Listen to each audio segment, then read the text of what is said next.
centre table. He kept his calm all the way through the game, but could not take his chance to save himself right to the end. And I feel sorry for him, and you know the PDPA now need to step in and help these guys, because there's a lot of guys suffering. There's never been more pressure on dart players. We're not dart players anymore. The water bottles flew through the air. Blood dripped from knuckles onto the Alli Pali stage, and Cameron Menzies, the 26th seed at the World Darts Championship, had just committed what commentators called the most shocking outburst in recent tournament history. But this wasn't just a momentary lapse in judgment.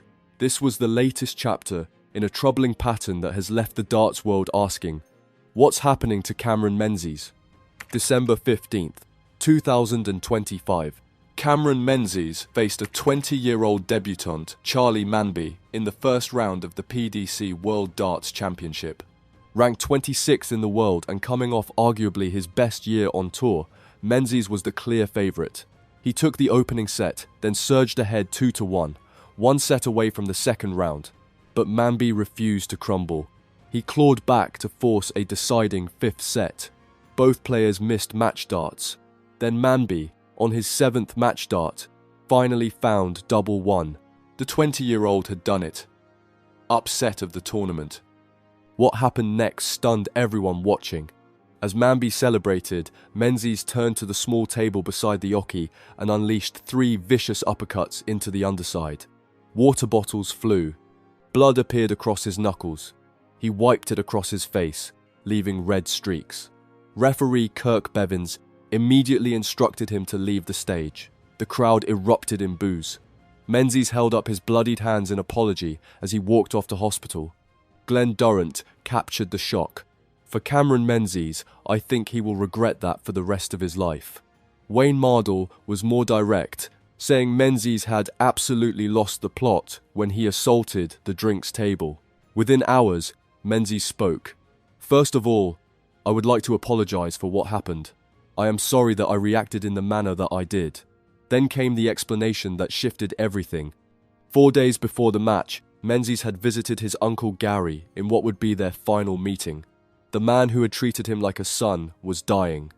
The timing made it worse. If Menzies had won, his second round match would have been scheduled for the day of Gary's funeral. That weight had been on his mind throughout. The pressure, the grief, the impossible choice, it all came crashing down after the loss. But Menzies was clear. Let me say again, that's no excuse for what I did on the stage. It was the wrong thing to do. This is not how I would like people to view me. Yes, I can get emotional at times, but not like that, and that wasn't right. This wasn't the first time Alexandra Palace had witnessed Cameron Menzies in tears. Exactly 1 year earlier, December 2024, Menzies faced a 54-year-old American, Leonard Gates, in another first-round match. Once again, he was the favourite. Once again, he struggled under pressure. The crowd turned hostile.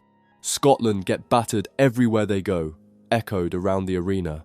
Every missed treble drew jeers. Menzies missed 20 darts at doubles during the match. As it entered the final legs, something broke. Cameras caught him visibly crying on stage, tears streaming as he tried to throw, his hair drenched in sweat, his hands trembling. Gates won 3-1.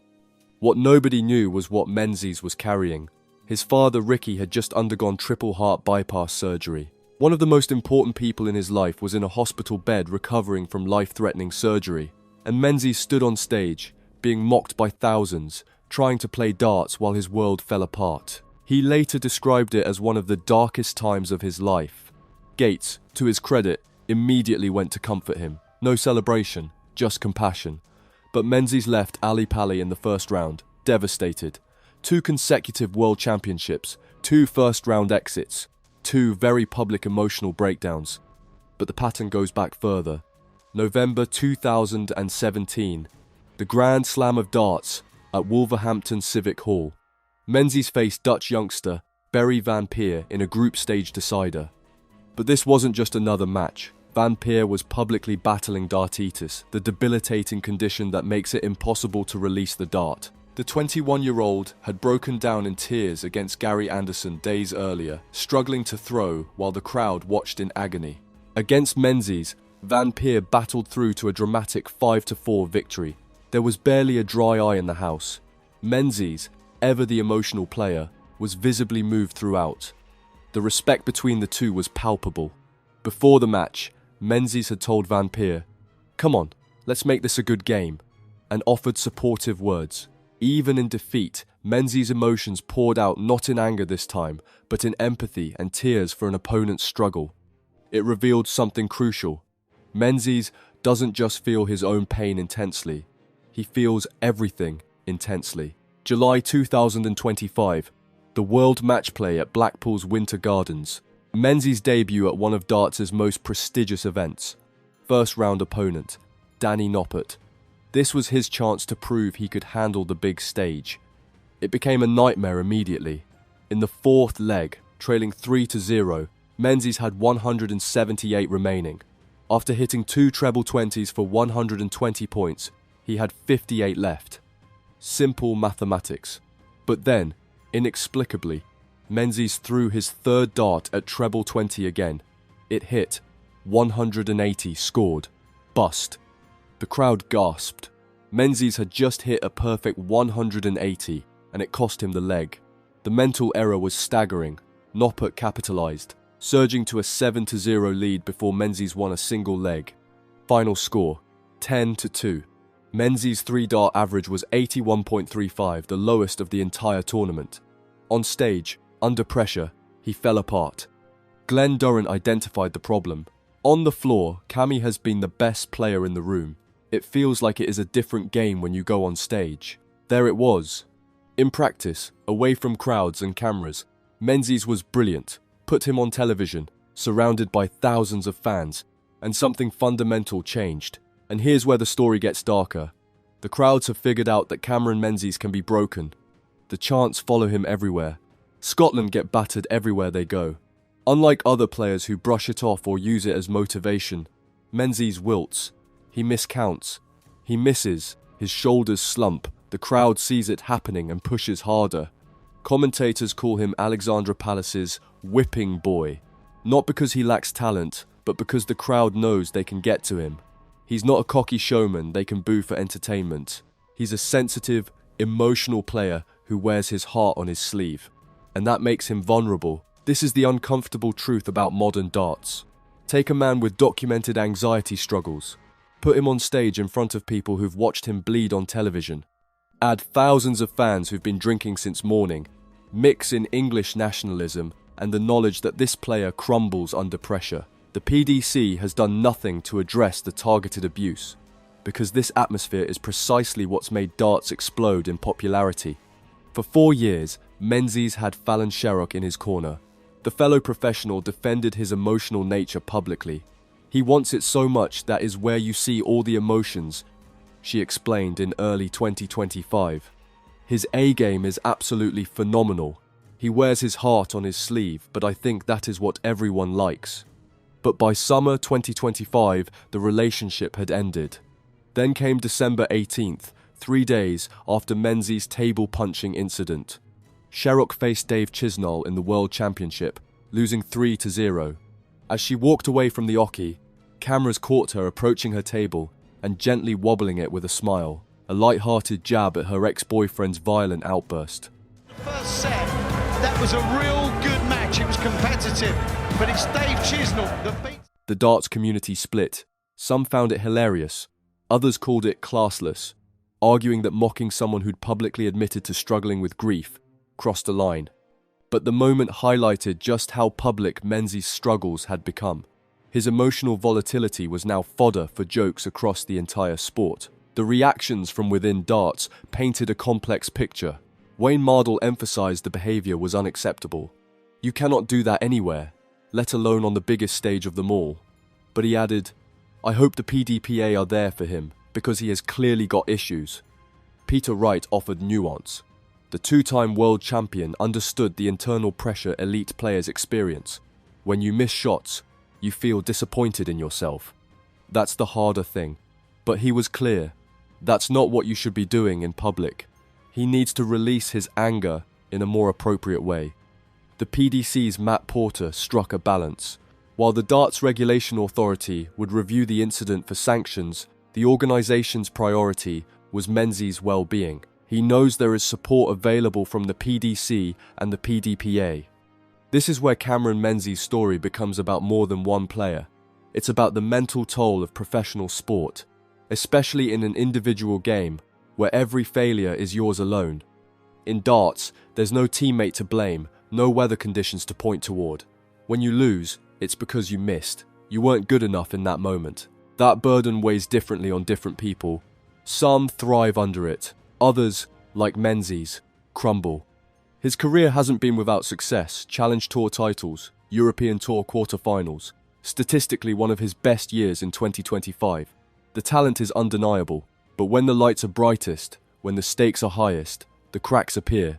The 180 bust on 178 wasn't just a mathematical error, it was a mental collapse. The tears against Gates weren't just about losing, they were about carrying unbearable personal pain while being mocked. The tears for Van Peer showed a man who feels too deeply. The table punching wasn't just frustration, it was years of accumulated pressure, grief, and inadequacy exploding. The Darts Regulation Authority will determine whether a fine, suspension, or both are appropriate. Given the severity, blood on stage, violence toward equipment, hospital treatment, significant punishment seems inevitable. The injury to his throwing hand may keep him out for months regardless. But beyond any ruling, there's a bigger question. Can Cameron Menzies find a way forward? At 36 years old, he's not young in darts terms, but he's far from finished. The talent is evident. The passion is undeniable, perhaps too undeniable, spilling over into destruction. What he needs is genuine support, not just sympathy, but actual professional help to develop coping mechanisms, to manage pressure, to handle disappointment without self-destruction. The PDC and PDPA have resources available. Sports psychology is more accepted than ever. Other players have spoken openly about mental health struggles. Luke Humphreys works with a psychologist. Michael Smith has been candid about anxiety. The pathway exists. If Menzies can access that support, there's hope. Not redemption through winning tournaments, but redemption through growth. A career resurrected because he's learned to channel his emotional nature productively. Passion transformed from liability into strength. The alternative is grimmer. A slow fade from the sport he loves, but can't handle emotionally. More early exits, more incidents, more headlines for the wrong reasons. A cautionary tale about raw talent undone by an inability to cope with elite competition. Cameron Menzies didn't ask for his uncle to die days before the biggest tournament of the year. He didn't ask to struggle with anxiety while performing in front of hostile crowds. He didn't ask for his father to need emergency surgery during a world championship. But professional sport doesn't pause for personal tragedy. And for those who compete at the highest level, learning to perform despite personal pain is part of the job. What's wrong with Cameron Menzies? Perhaps the simplest answer is that he's human. Deeply, messily, publicly human in a sport that demands composure under crushing pressure. He cares too much, feels too deeply, and lacks the tools to process that intensity in healthy ways. The darts world will continue debating whether he deserves punishment, support, or both. The DRA will issue their verdict. Fans will argue about whether his behavior was understandable or unforgivable. Crowds will continue targeting him because they know it works. But Cameron Menzies himself faces the most important decision: whether to seek help, to develop healthier coping strategies, to transform his emotional intensity from something that destroys him into something he can control. Because talent alone isn't enough. Passion alone isn't enough. Without the mental fortitude to handle defeat, to process grief, to perform under pressure while carrying personal pain, even the most gifted players will always fall short when it matters most. The path forward requires more than apologies. It requires real, fundamental change. Acknowledgement that what he's been doing isn't working. Willingness to ask for help. Commitment to building mental resilience, one session at a time. Only time will tell if Cameron Menzies is capable of making that choice. But one thing is certain: without it, the next emotional outburst isn't a question of if, but when. And the stage won't get any kinder